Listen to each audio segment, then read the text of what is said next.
but I mean, we're often told to use the Sahaba and the Prophets as an example for our lives, but we don't know exactly how they reacted to certain situations. We don't know exactly how they lived their lives. So they will learn about Moses today. That's not what we're going to talk about. Them are the 5 greatest messengers of Allah. And number 1, obviously, Muhammad. And then Ibrahim, Nuh, Musa, and Isa. Muhammad in a narrative in Mount Bukhari, Rasulullah said that between Adam and Nuh, there were 10 generations of Muslims. Now, generations at that time were not what we know of today. I mean, at the time they lived to be around 950 years. That was Nuh and a lifetime, and that was wrong. So today, generation of 20 years. At that time, it could have been, 200 years or so. And Allah says in Surah Al-Hud and Surah Al-Ashura, and indeed we sent to Nuh alayhi salam, the people have said, I have come to you with a plain warning that you worship none but Allah. You worship Allah, you do be beautiful to him and obey the oneness of Allah. That is a basic call by all messengers, and that's what he told people. You see, Nuh alayhi salam and his people were the first to commit shirk. And they didn't just get up one day and say, oh, we're going to commit shirk, we're going to worship somebody other than Allah. No, what happened was that as time went on and the good people started to die off, all that was left was a small number of good old people. And Shaitan came to the evil people and he told them, listen, when they die, you will have no one there to remind you to do good. So you should make a statue of them. And the statue will always be there to remind you to do good. So they erected statues of them. And then eventually, that generation died off.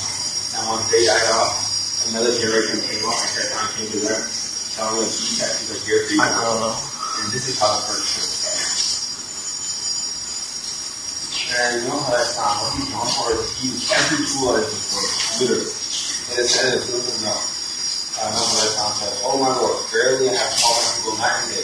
I called to them in public and in private. He used every single tool at his disposal. I mean, we cannot make an excuse today because we have much more tools than we did at that time.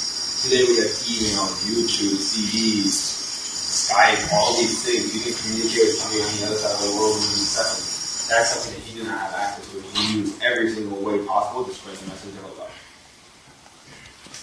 And another, one of the main things that you should gather from today's Jumu'ah is that Nuh alayhi salam was known for his legendary preaching. Nuh alayhi salam, they said, explained further into Nuh, that all my calling added nothing but the flight from the truth.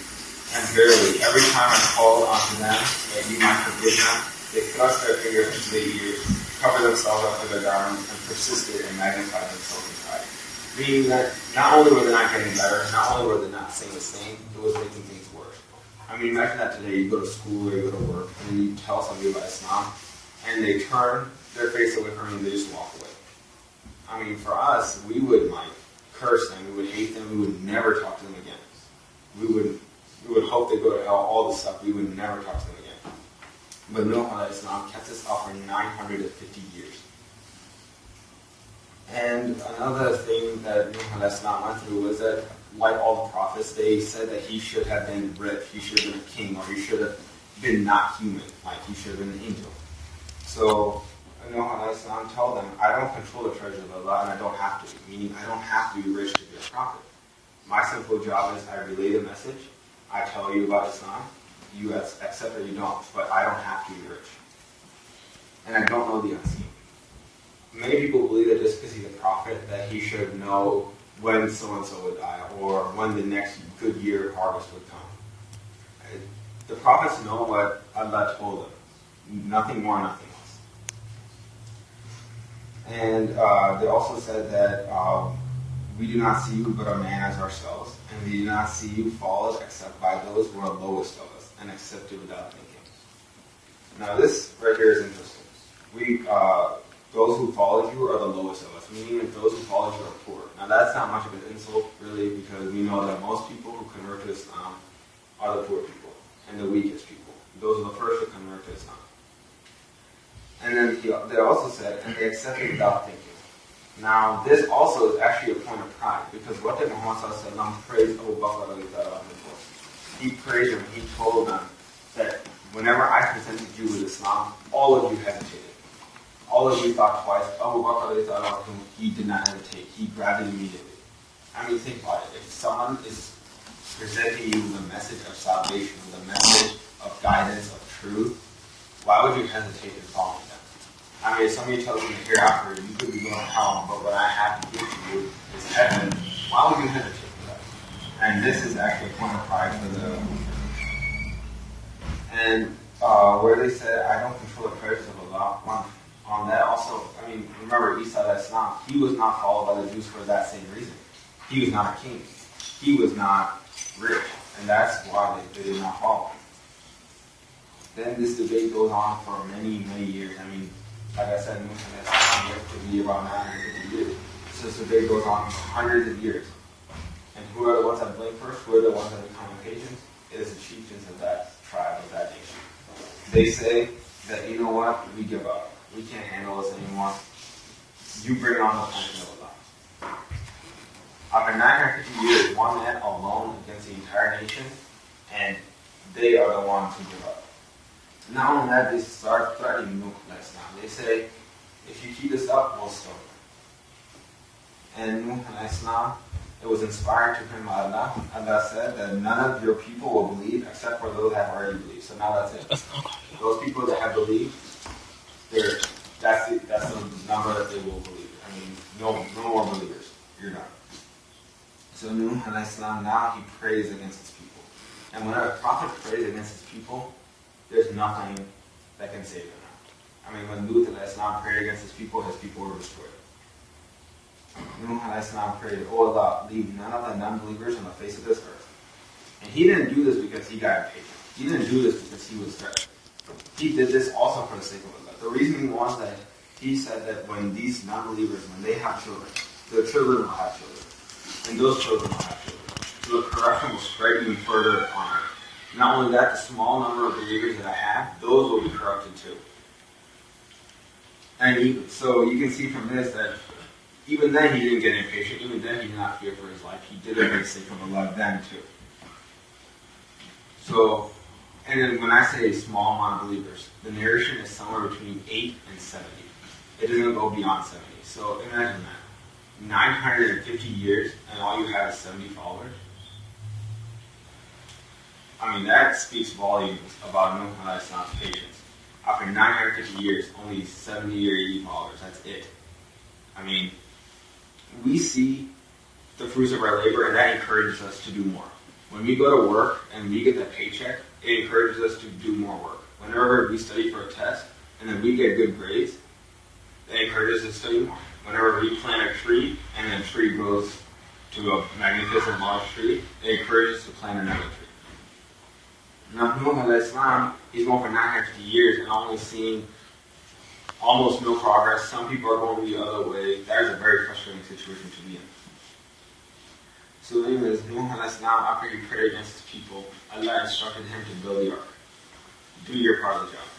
Because Nuh al-Islam, his people lived on top of a hill and there was no ocean or sea next to him. So naturally, the non-believers, only believing with what they see, came to him and said, "You have truly gone insane. There's no sea, there's no ocean here. How could you build a boat?" So Nuh al-Islam, of course, he ignored them and then he built the boat. Now when the flood came, it's narrated that it was the size of a mountain. Now a mountain can be anywhere between 1,000 and 2,000 feet. Now, put that into today's perspective, there's not a boat in the world today that could withstand waves that high. So that tells you something, that it was not the ark that saved them. It wasn't. It was Allah who saved them. Allah just had Nuh al-Islam do his part. We have to do our part and leave the rest of them out.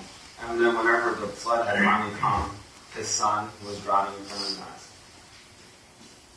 And he told his son, "Get on this boat," and then his son said, "No, I'll climb this mountain." And whenever Nuh al-Islam got off the boat, he asked Allah, "You said you would save my family." And Allah was trying to teach him that when he is a non-believer and he dies a non-believer, he is no longer of your family. So this is where Nuh alayhi salam's story concludes. What Allah was trying to teach Muhammad sallallahu alaihi wasallam and the rest of us was the virtue of patience, because the road is extremely long. We will win. The believers will win. Nuh alayhi salam eventually did win, but after 950 years, we have to have patience. So inshallah, may Allah give us all guidance in that.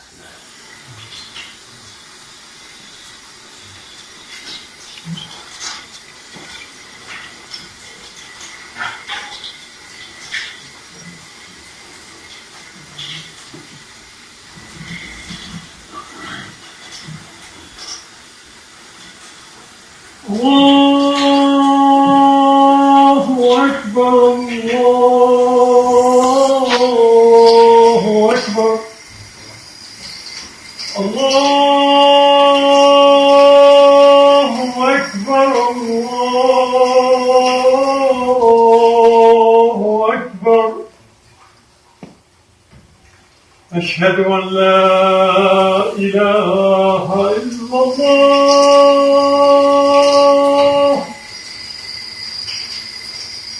أشهد أن لا إله إلا الله.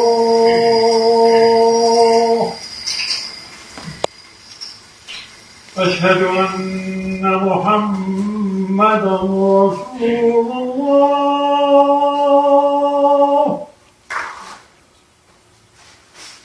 أشهد أن محمدا رسول الله. حي على الصلاة،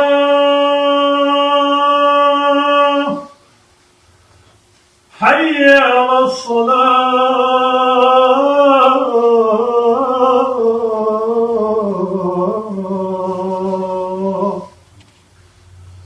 حي على الفلاح.